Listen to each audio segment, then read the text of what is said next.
નમસ્તે મિત્રો, જય માતાજી, બાપા સીતારામ। તો આજે આપણે ભાવનગરી ગાંઠિયા બનાવવાના છે। એકદમ કમ્પ્લીટ રેસીપી તમને આપી। ફરસાણની દુકાન જેવા કમ્પ્લીટ ગાંઠિયા આપણે બનાવીશું। લોટ, પાણી, સોડા, મીઠું બધી જોખીને કમ્પ્લીટ રેસીપી આપી, તો તમે વિડીયો જોતા રહેજો એન્ડ સુધી। તો આપણે 500 ગ્રામ લોટના ભાવનગરી ગાંઠિયા બનાવવાના છે। આસોપાલવ કંપનીનો લોટ લીધો છે આપણે। તો આપણે 500 ગ્રામ લોટ લઈ લઈએ છીએ જોખીને। 500 ગ્રામ ચણાની સારી ક્વોલિટીનો લોટ લીધો છે। અને આમાં આપણે ગાંઠિયાના છોડા કહેવાય નાખવાના છે। એ આપણે 4 થી 5 ગ્રામ નાખવાના, વધારે નહીં નાખવાના। 4 ગ્રામ નાખશો તો પણ ચાલશે। તો આપણે 4 ગ્રામ આપણે ગાંઠિયાના સોડા નાખ્યા છે। અને હવે આપણે નમક નાખી દઈએ છીએ જીરો કરી। અને 9 થી 10 ગ્રામ આપણે એમાં નમક નાખવાનું છે, વધારે નહીં નાખવાનું। 9 ગ્રામ હોય તો ચાલશે, 10 ગ્રામ નહીં કરવાનું। તો આમાં આપણે 10 ગ્રામ નમક નાખ્યું છે। હવે આપણે આમાં અજમા નાખી દઈએ। અજમા ભાવનગરી ગાંઠિયામાં વધારે હોય તો પણ ચાલે। તો આપણે 1 ચમચી અજમા નાખી દઈએ છીએ। અજમા નાખી અને આપણે જીરો દબાવી દઈએ છીએ। હવે આપણે આમાં પાણી નાખીએ છીએ। પાણી આમાં 500 ગ્રામ લોટે 180 ગ્રામ જેવું આવશે। તો અત્યારે આપણે 160-70 ગ્રામ નાખીએ છીએ। હવે આપણે તેલ નાખી દઈએ છીએ। તેલ આમાં 500 ગ્રામ લોટમાં 70-80 ગ્રામ આવશે। તો અત્યારે આપણે 65 ગ્રામ જેવું તેલ નાખી દઈએ લોટ બાંધવામાં। પછી આપણે પાછળથી પણ લોટ ઢીલો કરવા માટે આપણે પાણીને તેલનો ઉપયોગ કરશું। હવે આપણે આને ગોળ ઘુમેડી અને થોડોક લોટ બાંધી લઈએ। પહેલાં લોટ સેટ કડક રાખવાનો, કારણ કે પછી જો પહેલાં ઢીલો થઈ જાય તો પછી કડક કરવામાં થોડો મજા ના આવે। એટલે પહેલાં સેજ આપણે લોટ કડક રાખીને બાંધશું, પછી જરૂર પ્રમાણે પાછળથી પાણી અને તેલ નાખીને સેજ જેવો કન્ડિશનનો ઢીલો લોટ જોઈએ એ રીતના બાંધી દેવું। તો આવી રીતના ગોળ ઘુમેડતું જવાનું અને આપણે લોટ બંધાઈ જશે। હજી લોટ સરસ આવી રીતના પ્લાસ્ટિકના તગારામાં બાંધવાનો એટલે બંધાઈ જાય। આવી રીતના બધું બેસણ ભેગું થઈ જશે અને સેજ કડક લોટ લાગે છે। ભાવનગરી ગાંઠિયા બનાવવા માટે આપણે આ રીતનો લોટ બાંધ્યો છે, સેજ કડક છે। આને ઢીલો કરવો પડશે। તો આપણે આમાં થોડુંક પાણી અને તેલ નાખશું। એટલે આપણે હજી સેજ ઢીલો કરી નાખીએ। 10 ગ્રામ જેવું પાણી નાખીએ છીએ। 500 ગ્રામ લોટમાં પાછળથી 10 ગ્રામ જેવું 2-3 ચમચી પાણી નાખ્યું છે અને 2-3 ચમચી તેલ નાખવાનું। એટલે સરસ તેલ ને લોટ મિક્સ થઈ જશે ને એનાથી મસ્ત થઈ જશે। આપણે હિંગ નાખી દઈએ છીએ। હિંગ નાખતા હું ભૂલી ગયો હતો, એટલે 1 ચમચી જેવી હિંગ નાખી દેવાની। હિંગથી આ ભાવનગરી જે ગાંઠિયા બને છે એનો સ્વાદ મસ્ત આવે છે।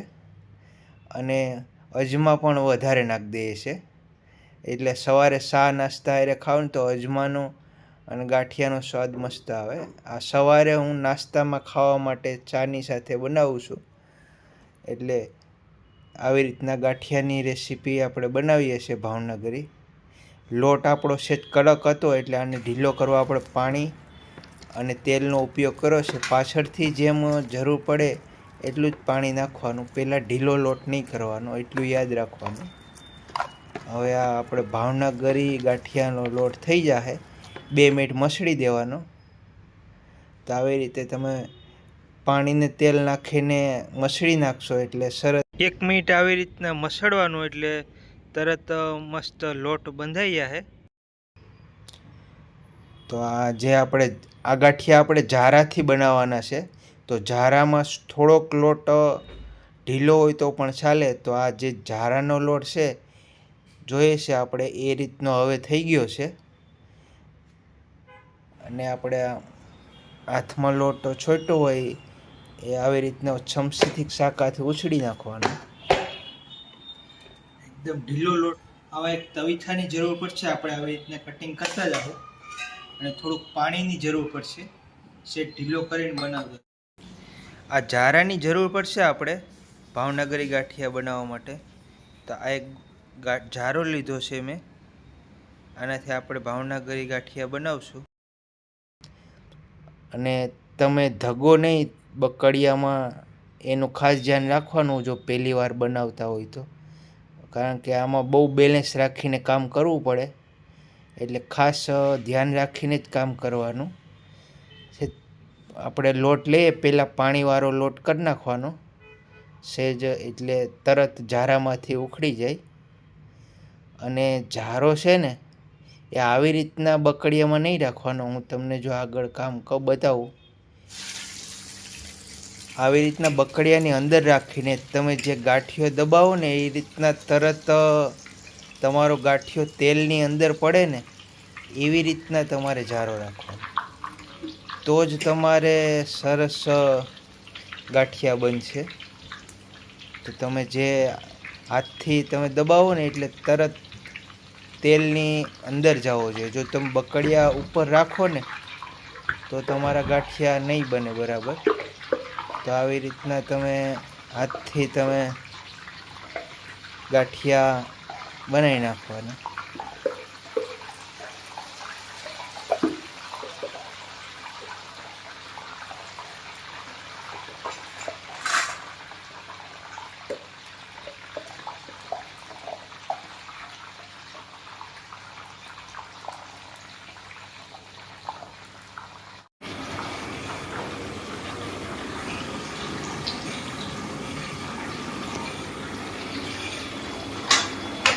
તો આવી રીતના જાડાથી મસ્ત ગાંઠિયા થઈ ગયા છે.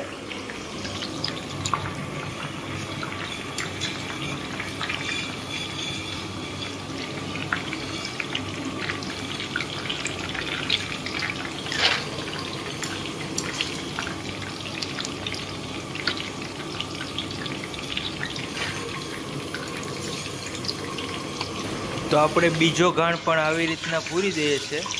બકડિયાથી અંદર જારો રાખીને આવી રીતે ઘસવાનું, તેલ ઢોરાય નહીં, ધગો નહીં, એનું ખાસ ધ્યાન રાખીને કામ કરવાનું. આવી રીતના ડાયરેક્ટ તેલમાં જાય એ રીતના બનાવશું તો ગાંઠિયા સરસ બનશે.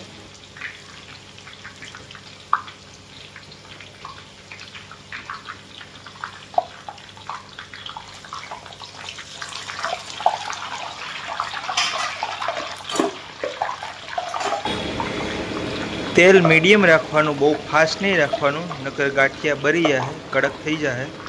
મીડિયમ તેલમાં ગાંઠિયા પકાવી દેવાના. અને આ ગાંઠિયા પાકતા બહુ વાર નહીં લાગે, 1.5 થી 2 મિનિટમાં ગાંઠિયા પાકી જાય. ગાંઠિયા સહેજ વ્હાઈટ હોય ને ત્યાં જ કાઢી લેવાના. ગાંઠિયા ફક્ત 1 જ મિનિટમાં પાકી જાય છે. તો મિત્રો આપણે આવી રીતે ભાવનગરી 500 ગ્રામ લોટના ગાંઠિયા બનાવી નાખ્યા છે. તો જો તમને આ વિડીયો સારો લાગ્યો હોય તો વિડીયોને લાઈક કરજો, અને કાંઈ પણ પ્રશ્ન હોય તો કોમેન્ટ કરજો. અને વિડીયોમાં નવા હોય તો ચેનલમાં નવા હોય તો ચેનલને સબસ્ક્રાઈબ કરી લેજો. સબસ્ક્રાઈબ કરવાનું ન ભૂલતા. મળીશું અગલા વિડીયોમાં. જ્યાં સુધી બાય બાય. જય માતાજી, જય શ્રી કૃષ્ણ, બાપા સીતારામ. ચેનલમાં સબસ્ક્રાઈબ કરી લેજો. બાપા.